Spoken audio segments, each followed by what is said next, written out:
English Book 1 for Class 9. Unit number 8, People and Places. Unit 8.1, Reading Comprehension. इसमें गाजिस diary, इसके text हम पढ़ चुके हैं, अब इसमें सारी इसकी एक्सरसाइजेज होंगी. Unit 8, People and Places. Unit 8.1, Reading Comprehension. All exercises. Ghazi's diary. Unit 8.1 exercises हैं. Exercise number 1 है read the diary entries quickly and find out information for filling the following table. One entry is narrative and the other is descriptive. After filling the table, discuss with your partner. अब ये नीचे जो column दिया गया है इसको आपने fill करना है और हेल्प कहाँ से लेनी है, इसी एंट्रीज के जरिए. जैसे कि एंट्री नंबर 1 और 2 आपने अभी टेक्स्ट पढ़ा है, ठीक है. तो हम देखते हैं कैसे. बहुत सिंपल है. आइटम एंट्री 1 यानी कि जो डायरी का पेज 1 है उस पर जाइए, वहाँ पे देखिए. तो फर्स्ट है डे. डे आपने मेंशन करना है वेंसडे. डेट क्या है 10th फरवरी 2015. टॉपिक क्या है विलेज लाइफ. प्लेस मेंशनड, मतलब यहाँ पे कौन सी प्लेस जो है वो मेंशन की गई है. यहाँ पे विलेज लाइफ की बात है. और नंबर ऑफ पैराग्राफ्स. पैराग्राफ देखिए कितने हैं इसमें, इसको काउंट करके देखें. 1 2 3 4 5 6 और 7 पैराग्राफ्स हैं एंट्री नंबर 1 के, ठीक है. और टाइप ऑफ टेक्स्ट.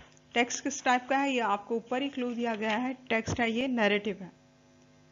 नैरेटिव का मतलब बयानिया, यानी इसमें राइटर ने, जिसने भी डायरी लिखी है वो खुद बता रहा है आपको अपनी तरफ से. जैसे इसमें आई प्रोनाउन यूज हुआ है, फर्स्ट पर्सन आई, वो आपको बता रहा है कि मैं लिख रहा हूँ. जैसे I am once again, I am living, वो अपनी तरफ से बता रहा है, आपको बयान कर रहा है. तो ये नैरेटिव स्टाइल होता है, ठीक है. अब सेकेंड एंट्रीज के देखिए. सेकेंड एंट्री में डे क्या है. नंबर 2 पे आइए, पेज नंबर 181. इसमें डे है फ्राइडे. फिर डेट क्या है. डेट यहाँ पे लिखी हुई है 4th अगस्त 2017, ठीक है. टॉपिक इसका क्या है. We need to store rain water. We need to store rain water, ये इसका टॉपिक है. इसके बाद प्लेस मेंशन यहाँ पे कौन सी है.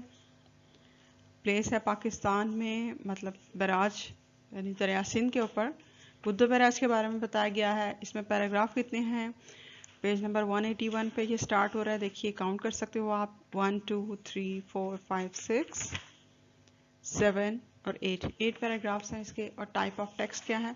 इसको सिर्फ बताया गया है, ये कोई नरेट नहीं कर रहा, यानी इसमें कोई प्रोनाउन नहीं है, कोई पर्सन या कोई कैरेक्टर नहीं है जो आपको बता रहा है. तो सिंपल आपको एक लेसन में जो इंफॉर्मेशन प्रोवाइड की जाती है वो डिस्क्रिप्टिव स्टाइल होता है. तो इसका टाइप ऑफ टेक्स्ट है डिस्क्रिप्टिव. इस तरीके से आप इसको फिल कर लें. 8.1 है exercise number 2. The words in the box have been taken from the text. ये जो वर्ड्स लिए गए हैं ये टेक्स्ट में से हैं. इनके मीनिंग आपने सर्च करने हैं डायरी से, और पीछे बुक्स के पीछे भी दिए गए हैं ग्लॉसरी में, वहाँ से आप मीनिंग सर्च कर सकते हो, ठीक है. डेस्परेटली का मतलब है बहुत ज़्यादा शिद्दत से. सिबलिंग्स बहन भाई जो होते हैं उनको कहते हैं. कम्यूटिंग का मतलब है एक प्लेस से दूसरी जगह पे जाना, एक जगह से दूसरी जगह जाना जो डिस्टेंस पे हो. क्रेडिट का मतलब है जैसे जिसको कम कहते हैं कि उधार पे ले लेना, मतलब क्रेडिट कार्ड जिस पर्पस के लिए यूज़ होता है, कोई चीज़ बाय करना जिसकी पेमेंट हम बाद में करें. गॉसिप्स गपशप को कहते हैं. डिवाइसेस क्या होती हैं. डिवाइसेस ऐसी चीज़ें होती हैं जो किसी मकसद को, किसी खास मकसद के लिए इस्तेमाल की जाती हैं. Things use for a particular purpose. और कॉमनली डिवाइसेस बहुत सारी हैं आजकल जो हम यूज़ करते हैं और आप उनसे बहुत अवेयर हो. नेक्स्ट है कंप्रोमाइज्ड, समझौता किया हुआ, समझौता करना. डिस्टेंस फासले पे. एक्सेस पहुंच में, रसाई में. रिप्लेस्ड एक चीज़ से दूसरी चीज़ को बदलना. फिर एंट्री 2 के वर्ड्स हैं डिवास्टेशन, इसका मतलब है डिस्ट्रक्शन, तबाही. हैवक भी तबाही, इसका मतलब है कैप्चर, कब्जा करना, इसको कैच कर लेना. रिटेन का मतलब है होल्ड बैक. स्ट्रक्चर्स का मतलब है डिज़ाइन या तामीरी ढांचा, ये बनाने की तरकीब, प्लान। रिलीजेस का मतलब है छोड़ देना, छोड़ना। इरिगेशन, आबपाशी यानी फसलों को पानी देने का जो निज़ाम है। और टेम्ड का मतलब ये है कि आप किसी चीज़ को सेटल करो किसी खास पर्पस के हिसाब से, जैसे मेड इजी टू कंट्रोल, इसको कंट्रोल करना आसान हो, उसका इस्तेमाल करना आसान हो, टेम्ड। सेल्फ सफिशिएंट का मतलब होता है खुद कफील, यानी अपनी ज़रूरत खुद पूरी करने के काबिल होना। सरप्लस का मतलब होता है इजाफी तौर पर, more than some kind of amount और क्वांटिटीज नीडेड। फरावानी, कसरत। So discuss the possible meanings of these words with your partner, और फिर इनको चेक करें। चेकिंग करने के बाद आप इसको डिक्शनरी से वेरीफाई करें या डिक्शनरी से फाइंड आउट करें और फिर नोटबुक में लिखिए इंग्लिश मीनिंग्स इनके। नेक्स्ट एक्सरसाइज नंबर 3 है working pairs and right 2 paragraphs. Friends के साथ मिलके आप ये काम करें, 2 पैराग्राफ लिखिए। Use at least 5 words from entry 1 to write 1 paragraph and 5 words from entry 2 to write the second paragraph. जो आपने पेज नंबर 182 पे कॉलम फिल किया, यानी डेट टॉपिक वगैरह, इसमें से वर्ड्स लेके उसको हेल्प आउट करते हुए, यानी उससे हेल्प लेते हुए आपने एक पैराग्राफ लिखना है उसी टॉपिक पे, और फिर सेकंड एंट्री की मदद से सेकंड पैराग्राफ लिखना है। क्रिएटिव जैसे एक पैराग्राफ लिखें, ये दोनों टेक्स्ट जो हमने पढ़ी हैं उससे रिलेटेड।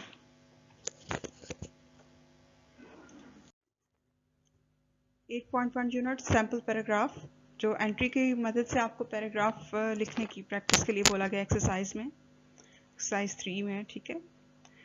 तो एक सैम्पल के तौर पे आपके सामने ये डिस्क्राइब किया गया है, इसी तरह से, या फिर आप इसे चेंज अपने वर्ड्स में बना सकते हो, लिख सकते हो, कंपोज कर सकते हो, लेकिन जो कुछ भी आपने लिखना है वो उसी एंट्री से रिलेटेड होना चाहिए जो भी राइटर ने बताया है फर्स्ट एंट्री में, विलेज लाइफ में, ठीक है। Ghazi used to writing diary to express his feelings.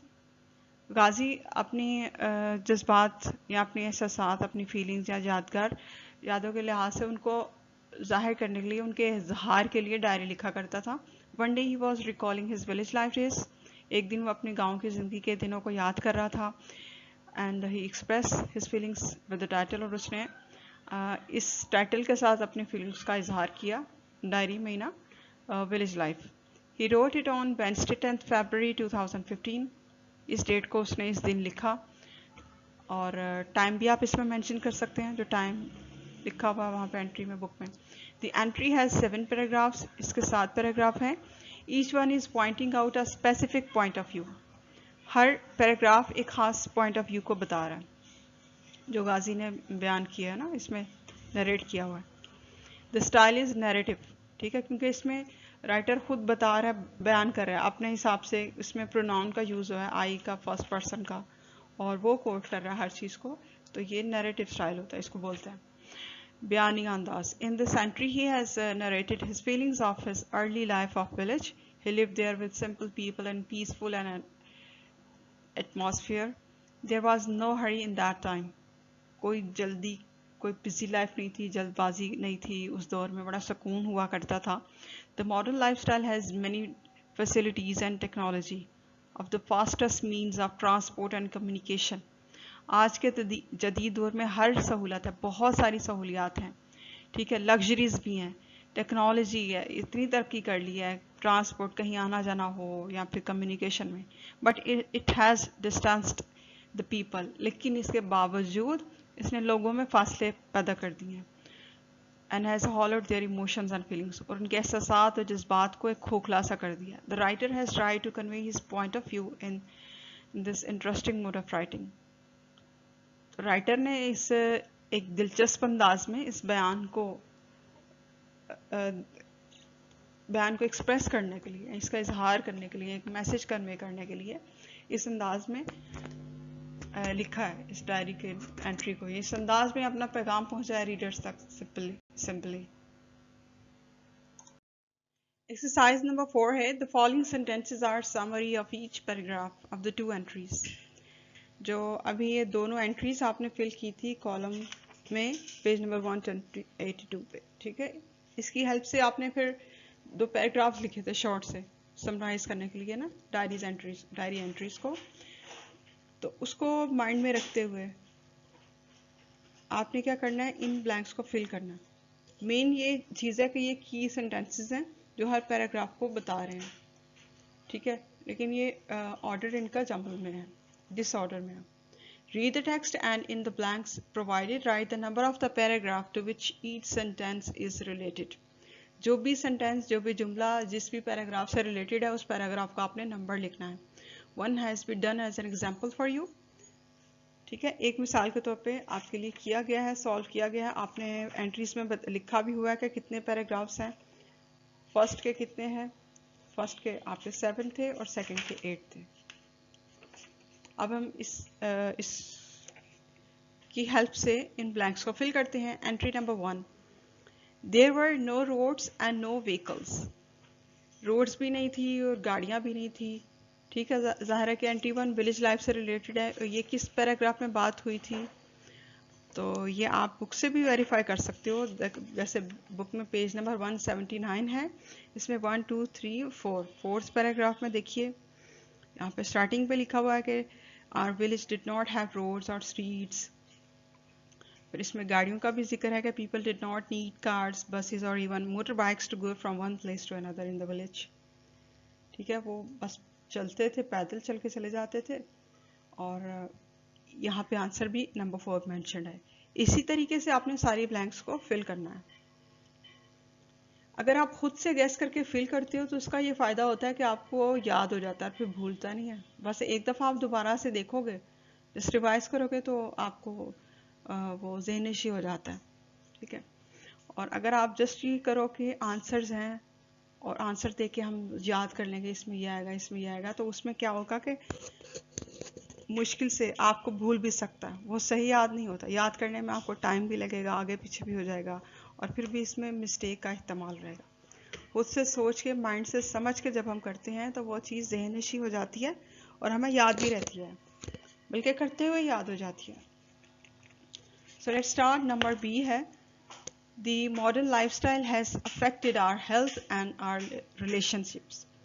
जो जदीद तर्ज ज़िंदगी है उसने हमारी सेहत और हमारे इंसानी ताल्लुकात को बहुत मुतासिर किया है। तो ये चीज़ कहाँ पर थी, किस पैराग्राफ में थी? ये पैराग्राफ नंबर 7 लास्ट में है। ठीक है, तो 7 लिखिए यहाँ पर। ऑप्शन सी है, I miss the simple village life. ठीक है, ये राइटर क्योंकि अपनी तरफ से नैरेटिव स्टाइल में है, तो अपनी तरफ से वो बता रहा है, बयान कर रहा है कि मुझे गाँव की ज़िंदगी बड़ी याद आती है, मैं याद करता हूँ। तो ये स्टार्टिंग पे उसने बोला था। तो पैराग्राफ नंबर 1 लिखिए यहाँ पर। ऑप्शन डी है, men met and discussed thing at the उताक and women at the village well। आदमी गाँव के वो उताक में बैठ के, यानी बैठक यानी मीटिंग पॉइंट पे एक जगह पे बैठ के इकट्ठे डिस्कस किया करते थे, और ख़वातीन गांव में जो एक कुआं था उसके इर्द गिर्द इकट्ठी हो जाती और वहीं पर डिस्कशन करती। तो इसका जिक्र है पैराग्राफ नंबर 6 में। 6 लिख दीजिए। ऑप्शन ई है, 3 families lived in 3 rooms। तो ये सेकंड पैराग्राफ में आया था, 2 लिख दें यहाँ पर। ऑप्शन एफ है, the houses were not made of cement। Cement से घर वगैरह नहीं बने हुए थे, यानी विलेज के घर मडी थे, वुडन थे, वुड से, स्ट्रॉ से, मड से बने हुए थे। तो ये कहाँ पे मेंशन हुआ? ये पैराग्राफ नंबर 3 पे। 3 लिख दें। ऑप्शन जी है, people bought things from small shops. छोटी सी दुकानों से लोग चीज़ें खरीदते थे। इसका जिक्र है पैराग्राफ नंबर 5 में। तो यहाँ पे 5 लिखते हैं आप।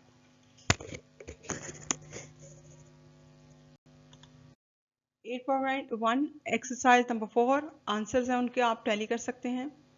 ऑप्शन ए में आएगा 4, देन बी 7, सी 1, डी 6, ई 2, एफ 3, जी 5।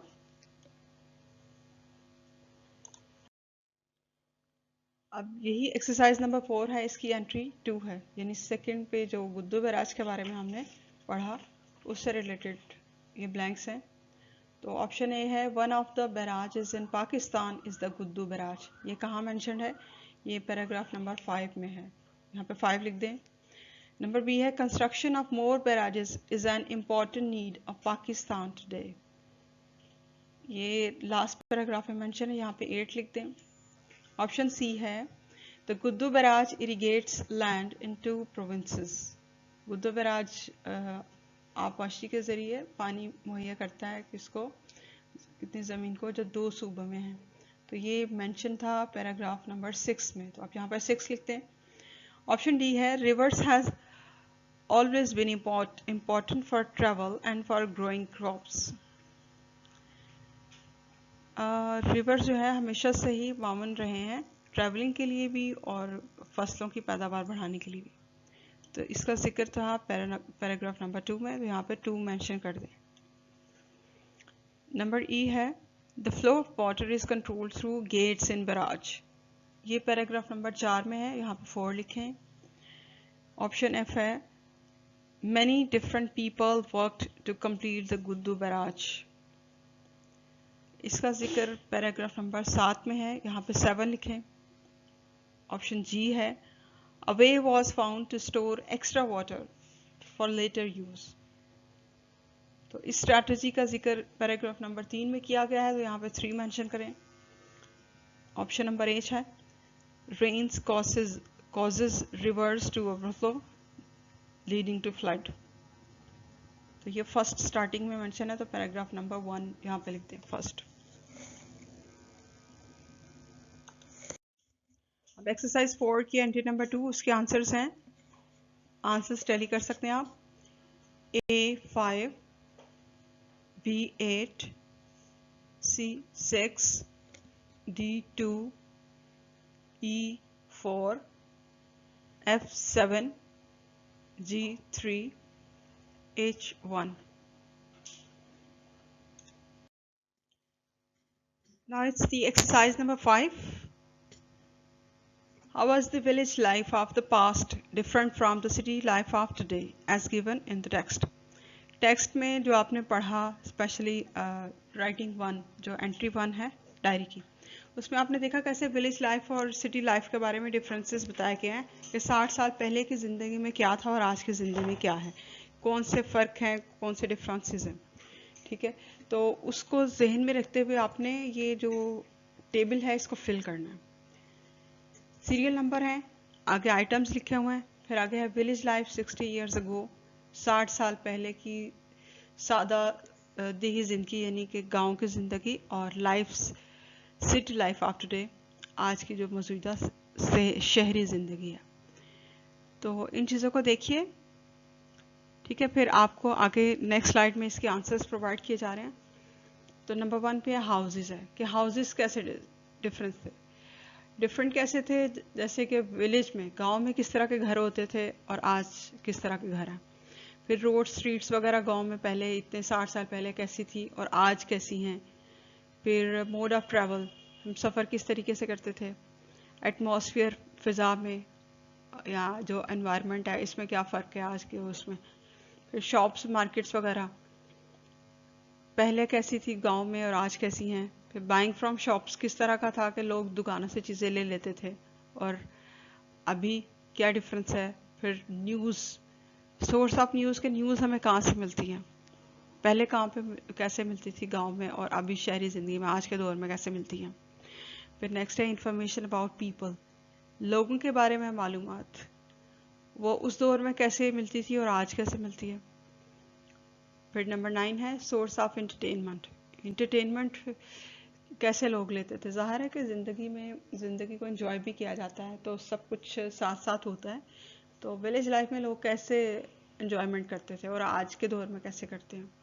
नंबर 10 है कम्युनिकेटिंग विद पीपल, लोगों के साथ बातचीत का अंदाज किस तरह का था, पहले कैसा था और आज कैसा है, एक दूसरे से बात करने का ज़रिया या हम कैसे कम्युनिकेट करते हैं, ये सब। अब ये एक्सरसाइज 5 के आंसर्स हैं, ठीक है। और ये आंसर्स बिल्कुल फिक्स नहीं है, मॉडल के तौर पे आपके लिए सॉल्व किए गए हैं, आपको प्रोवाइड किए गए हैं। आप इसको बिल्कुल चेंज कर सकते हो, चेंज इस तरह करना है कि बात वही हो, वर्ड्स आप चेंज कर सकते हो, वोकैबुलरी वर्ड्स। ठीक है, आप अपनी मर्जी से या टेक्स्ट में आपने जो पढ़े हैं उन चीज़ों को जहन में रखते हुए, इन भी चीज़ों को जहन में रखते हुए थोड़ा सा आप चेंज कर सकते हो जो आप अपने माइंड के हिसाब से सोचते हो। सो नंबर 1 की आंसर्स हैं जो आइटम्स, हाउसेस कैसे थे, विलेज लाइफ में कैसे थे, simple, made of mud and would. और आजकल कैसे हैं, सिटी लाइफ में today, made of cement, well painted है, वेल कंस्ट्रक्टेड भी हैं। ठीक है, किसी तरह से भी आप इसको मेंशन करो कि आजकल तो घर अच्छे हाथ से तामीर हुए होते हैं, तरह तरह के मटेरियल लगे होते हैं, मतलब लग्जरियस लाइफस्टाइल है आज का। नंबर 2 है रोड्स या स्ट्रीट्स कैसी होती थी। रोड्स और स्ट्रीट्स विलेज की होती थी, नैरो होती थी, मडी होती थी, स्मॉल, छोटी। जबकि आजकल वाइड रोड होते हैं और वेल कंस्ट्रक्टेड, बहुत अच्छे बने हुए होते हैं, डिफरेंट अच्छा वाला मटेरियल्स, सीमेंट और जो कुछ भी उसमें डलता है, रेलेवेंट मटेरियल्स, यानी कि उसकी अच्छी कंस्ट्रक्शन हुई होती है, रोड भी बड़े बड़े खुले बहुत ज़्यादा है, वाइड है। नंबर 3 के ऊपर है मोड ऑफ ट्रैवल।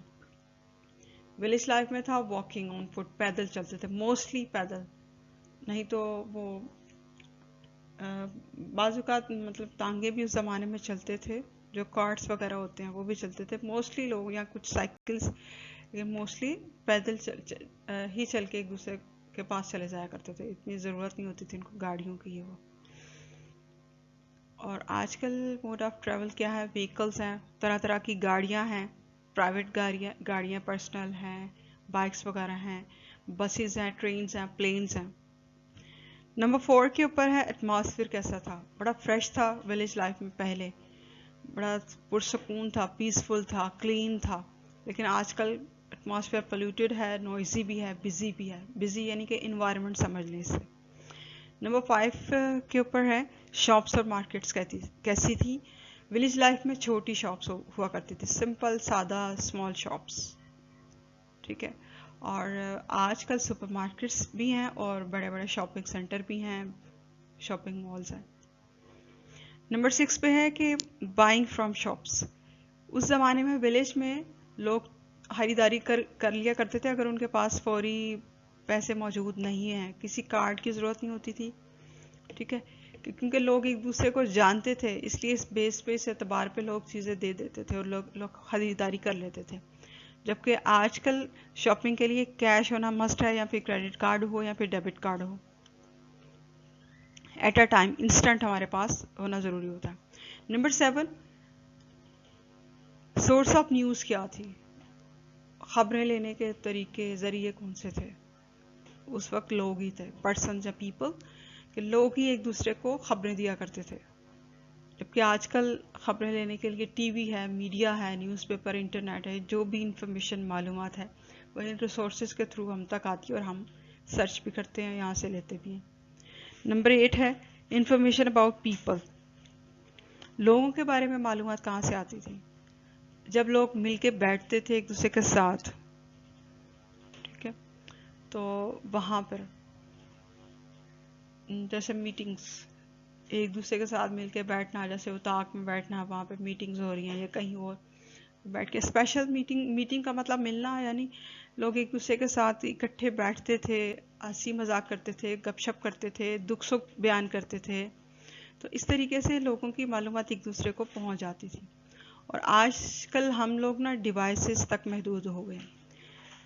डिवाइसेस यानी कि ये हमारे पास मोबाइल, एंड्रॉयड, लैपटॉप, ये वो सब, तो हमारे पास इतनी फुर्सत नहीं होती कि हम तरीके से किसी से मुलाकात करें, सिर्फ और सिर्फ इसलिए कि किसी के बारे में जान सके, कोई हाल अहवाल पूछ सके। तो अगर हम किसी से मिलते भी हैं तो किसी गर्ज से या मतलब से, या कोई बिजनेस का काम हो, काम के सिलसिले में, क्योंकि लाइफस्टाइल बहुत फास्ट हो चुका है।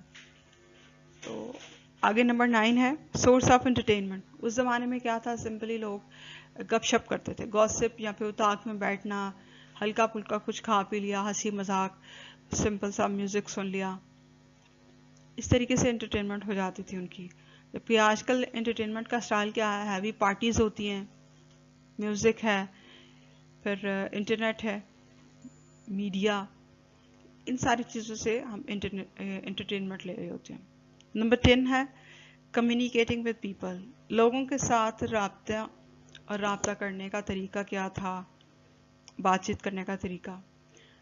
पहले ज़माने में सादा सिंपल सिर्फ मिलना, फीलिंग्स होती थी, बड़े खुलूस वाले जज्बात होते थे, सिंपल इमोशंस होते थे, लोग एक दूसरे से मिलते थे और साथ ही अच्छे तरीके से बातचीत कर लेते थे। अब क्या है, अब कम्युनिकेशन हमारी लिमिटेड हो चुकी है, मोस्टली प्रोबेबली व्हाट्सएप है हमारी, और ईमेल है, फेसबुक, सोशल मीडिया और बिजनेस मीटिंग्स। हमारी कम्युनिकेशन मोस्टली इन चीज़ों के अराउंड जो है ना वो सर्कुलेट कर रही है। यूनिट नंबर 8.1 की एक्सरसाइज 6 है, complete the following sentences in your notebook. ये नीचे वाले जो सेंटेंसेस हैं ये टेक्स्ट से ही लिए गए हैं, आपने इनको कंप्लीट करना है। टेक्स्ट आपने पढ़ा है, एक्सरसाइजेस भी की हैं एक दो, तो अब आप इसको कंप्लीट कर सकते हैं, बहुत इजी है। और आपने ऑन वर्डिंग में, अपनी क्रिएटिव वर्डिंग में इसको मुकम्मल करके करना है। Option A, sentence number A देखिए, very few people had knee problems in the village because they sat on floor, they exercised daily, they walked, वो चलते थे, एक्सरसाइज करते थे, वो फर्श पे बैठ जाते थे, नॉर्मल फर्श पे ही सो जाते थे, ठीक है। तो इस तरह फैसिलिटीज़ को बहुत कम यूज़ करते थे, मतलब एक्सरसाइज रहती थी उनकी, स्पेशली वो फर्श पे बैठ जाते थे नीचे, इसकी वजह से उनको घुटनों का प्रॉब्लम ज़्यादा नहीं रहता था। वरना आजकल लोगों में बहुत कॉमन है ये दर्द का प्रॉब्लम, जोड़ों का दर्द प्रॉब्लम और घुटनों का, स्पेशली जब बैठना उठना होता है तो बड़ी मुश्किल पेश आती है। बी है, the people in the village did not need vehicles because they walked, वो पैदल चल के कहीं चले जाते थे, किसी से मिलना होता था तो उनको गाड़ियों की ज़रूरत नहीं होती थी। अलबत्ता कभी कहीं दूर दराज जाना हो तो कार्ट वगैरह यूज़ हो जाते थे, उसके पास साइकिल भी होती थी, लेकिन मोस्टली लोग पैदल चल के एक दूसरे से मिल लेते थे। कहीं जाना होता था तो वो चलते हुए चले जाते थे वहाँ। Option C, people could buy things from the shops without money as they knew each other, वो एक करीब रहते थे, गांव में एक दूसरे को जानते थे, एक दूसरे पे एतबार था, तब क्राइम नहीं था इतना, मतलब ये नहीं था बेतबारी हो या कोई डर खौफ हो, इसलिए नॉर्मली लोग जो चीज़ों की ज़रूरत होती थी वो ले लेते थे, इन केस अगर उनके पास चीज़ की ज़रूरत है और कैश मौजूद नहीं है तो वैसे भी उनको चीज़ें मिल जाती थी, वो भी बाद में पे कर देते थे, यानी उनको क्रेडिट कार्ड की कोई ज़रूरत नहीं थी। नेक्स्ट ऑप्शन है, when the men met at the उताक in the evening day, जब सब इकट्ठे होकर उताक में बैठते शाम को तो फिर वो क्या करते थे मीटिंग वगैरह के लिए। they shared news and gossips, they laughed at shared jokes, talking about the weather, their crops, their village matters, and they enjoyed folk songs, folk music वगैरह, ठीक है, ये सब करते थे वो। अब नेक्स्ट है E, the writer wanted a simple machine so that he could go back to his simple village life, मतलब वो आज की मैकेनिकल सॉर्ट ऑफ लाइफ से, मॉडर्न लाइफस्टाइल से, इस बिजी और हमड्रम रूटीन से इतना थक गया कि वो कह रहा है कि मेरे पास काश टाइम मशीन हो तो मैं पिछले वक्त में चलूँ जाऊँ, क्योंकि वो बहुत सुकून वाला था, बहुत ज़्यादा कंफर्टेबल, प्लेजरेबल था। नेक्स्ट सेंटेंस है, rivers have always been important for two reasons, तो इनकी दो रीजंस कौन सी हैं इनकी अहमियत की। एक तो ये कि ट्रेडिंग के लिए इस्तेमाल होते रहे, they have been used as a trade routes from the earliest times, ठीक है। और इसके अलावा क्या है कि ये इरिगेशन के लिए भी यूज़ होते हैं, have been important for growing food, ये दोनों इनकी स्पेशल रीज़न है, ठीक है। इसके बाद G, the main purpose of barrage is, barrage की जो मेन सर्विस है या उसका मकसद है is that is it is a kind of wall है which blocks the flow of water, ठीक है, पानी के तेज बहाव को ये रोकता है। And it releases the irrigation water through the canals through out the year, ठीक है। इस बैराज के मेनली ये यूजेस होते हैं या पर्पसेस होते हैं। अब देखिए सेंटेंस नंबर 8 है, the Guddu barrage has made a difference in this region, by, अब इसमें देखिए कि बाय इसका सिस्टम है, system of 3 main canals, canal system है इसका। फिर इसकी स्ट्रेंथ क्या है कि this barrage is 1355 kilometres in length है, and it is made in such a way that a flood of about 1.2 million cusic can pass through it. Next, Pakistan needs more barrages too. Pakistan needs more barrages to control flooding during the rainy season and to supply water throughout the year for irrigation, more land, so that Pakistan become self-sufficient in meeting its demands for grain, fruits and vegetables. ठीक है, ताकि पाकिस्तान ग़ज़ाई ज़रूरियात में ख़ुद कफ़ील हो जाए, हमारे पास अच्छा सा पानी स्टोर हो कि हम फसलों को दे सकें, यानी आबपाशी के लिए प्रॉपर मैनेजमेंट हो।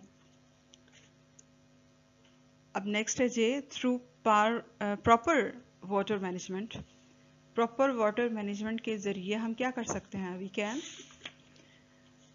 We can allow us to grow surplus food items, इजाफी तौर पर फरावानी में ग़ज़ाई अजनास पैदा कर सकते हैं, यानी खाने पीने की अशिया वगैरह, which we can then export and earn foreign exchange, फिर हम उनको बाहर के ममालिक में भेज सकते हैं, यानी बरामद कर सकते हैं, और इससे हम अच्छा खासा ज़र मुबादला कमा सकते हैं, जिससे हमारा मुल्क तरक्की करेगा, फ़ायदा हासिल होगा।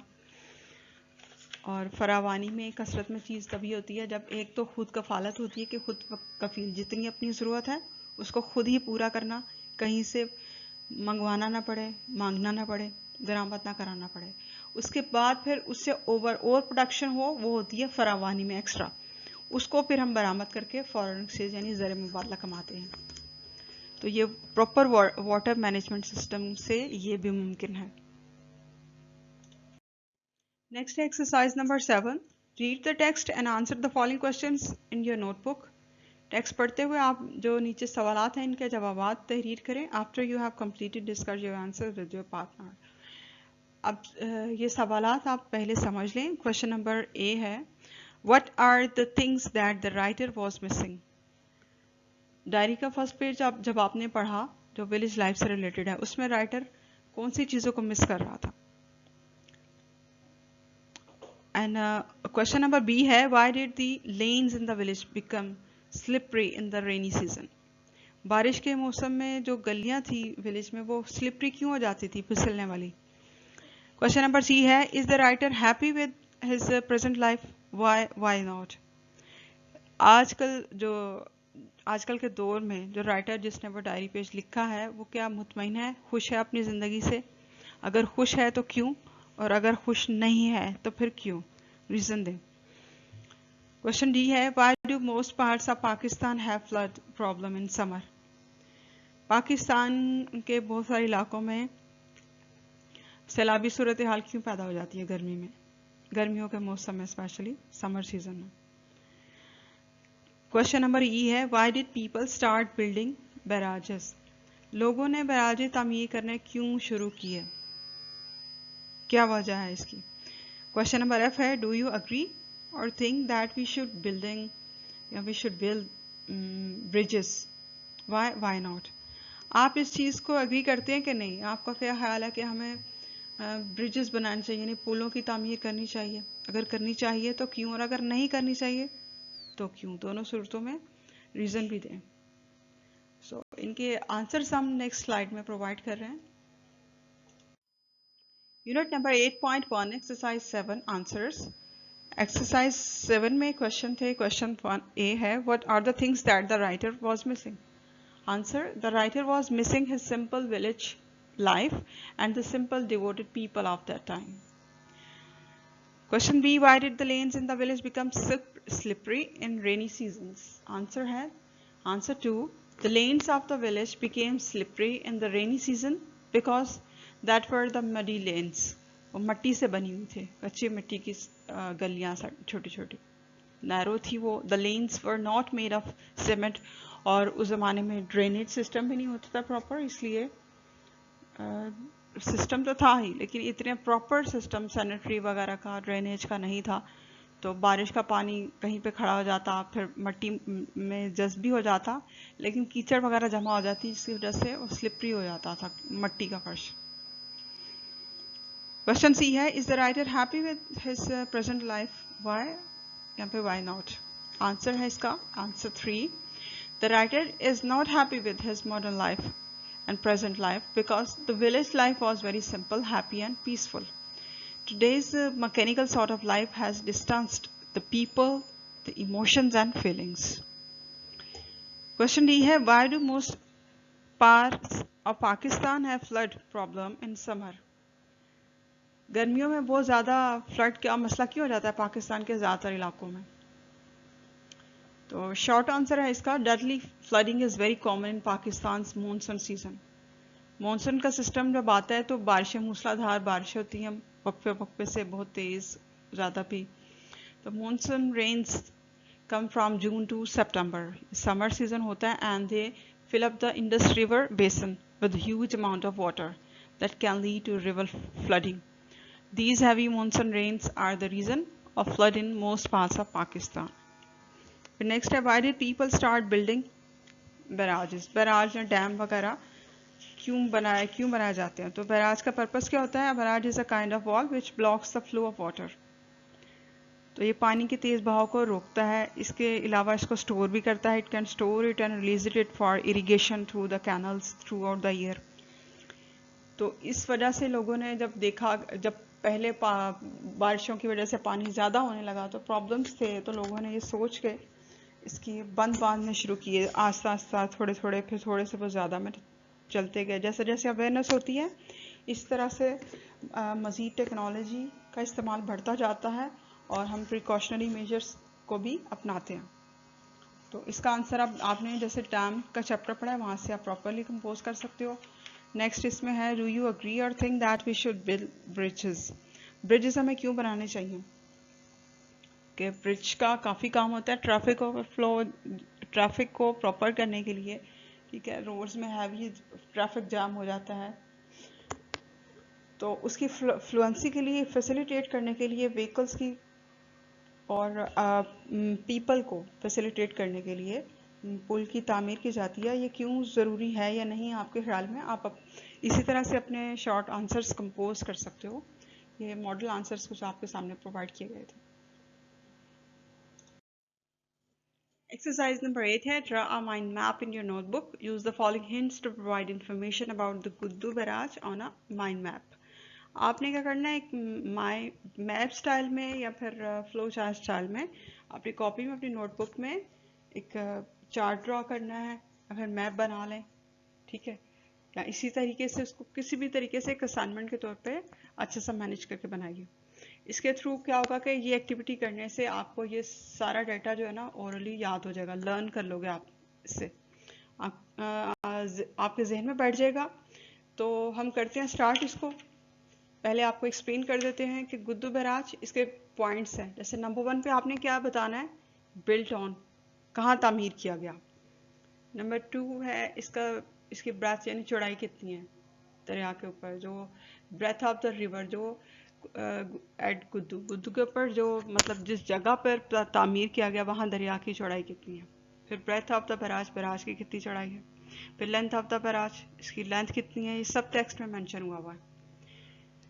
और आप इतनी इजीली इसको सर्च कर सकते हो कि जैसे नंबर 4 मैंने अभी कहा कि लेंथ ऑफ बैराज, अब बैराज वाला नंबर 2 है एंट्री से, आप इसमें देखिए लेंथ कहीं पे लिखा होगा, लेंथ वर्ड है, फौरन से आप देखेंगे क्योंकि आपने चैप्टर पढ़ा भी है तो आपको मिल जाएगा, वहाँ पे लेंथ इसकी मेंशन होगी, वो आपको यहाँ पे लिखनी है, मेंशन करनी है। लेकिन मेंशन करते हुए आप उसको प्रॉपर सेंटेंस बना के लिखिए। नंबर 5 के पे आपने बताना है कि amount of flood water that can flow through it, इसमें से एक वक्त में या एक हिसाब से कितना पानी जो है सैलाबी रेला कितने लेवल का गुजर सकता है। नंबर 6 है नंबर ऑफ मेन कैनल्स, इसमें जो मेन इसकी नहरें हैं, नहरी निज़ाम है, वो कितने हैं। फिर 7 है names of the right and left bank canals, दरिया के दाएं तरफ कितनी नहरें हैं और बाएं तरफ कितनी नहरें हैं, ये बताना।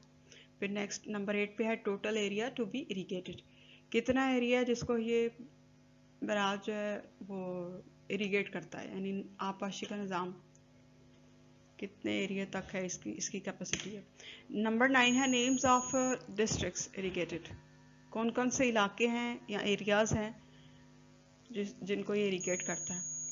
फिर नेक्स्ट है number and kind of people involve in construction, ये बराज तामीर करने में कितने लोगों ने हिस्सा डाला, कितने लोग थे, कौन कौन थे उनमें।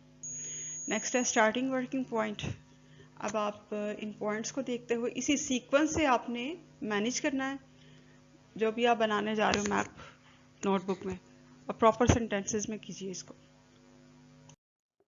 एक्सरसाइज 8 के आंसर्स हैं, इनको आप टैली कर सकते हैं, इनसे कॉन्सेप्ट ले सकते हैं, लेकिन आपने इनको प्रॉपरली सेंटेंस फॉर्म करते हुए बनाना है, ठीक है। जैसे नंबर 1 के ऊपर उन्होंने पूछा था, इसी जो आपको एक्सरसाइज प्रोवाइड की गई, जो वेब पूरा बना हुआ, इसमें उन्होंने पूछा कि बिल्ट ऑन कहाँ पे तामीर हुआ था, प्रॉपरली उसको बना के लिखना है। जैसे the Guddu barrage was built on the Indus river, ठीक है, ये दरिया सिंध पे इसको तामीर किया गया। इस तरह से आपने प्रॉपर आंसर्स करने हैं। जैसे नंबर 2 का आंसर है 14 किलोमीटर्स, तो आप इस तरह लिख सकते हो the breadth of the river at Guddu barrage is 14 kilometre. Number 3 का आंसर है 1 किलोमीटर, तो इसको आप इस तरह से लिख सकते हो the breadth of barrage is 1 kilometre over the. Number 4 के ऊपर लेंथ पूछी गई है, तो आप कह सकते हो the length of Guddu barrage is 1355 kilometres. Number 5 पे है amount of flow water that can flow through it is 1.2 million cusecs. Number 6 पे देखिए, नंबर 6 पे है number of main canals, the number of main canals is 3, या फिर there are 3 canals in its main canal system, ठीक है, 3 में। Number 7 पे है names of right and left bank canals, 2 canals are on the right bank and 1 is on the left. The Pigari Sindh feeder, the Desert Path feeder and the Ghodki feeder, ये तीनों के नाम हैं। Next है number 8 पे total area to be irrigated, तो total area to be irrigated through Guddu barrage is 2.7 million acres, ठीक है। इसके बाद उन्होंने डिस्ट्रिक्ट के नाम पूछे नंबर 9 पे, तो वो है Sukkur and Jacobabad districts of Sindh, और कुछ पार्ट इसका है, इसमें कलात डिवीजन है और बलूचिस्तान। नंबर 10 पे number of people involve in construction, तो more than 5000 engineers, technicians and labourers worked day night to complete it. और नेक्स्ट नंबर 11 का आंसर है it was put into operation on 4th February 1962।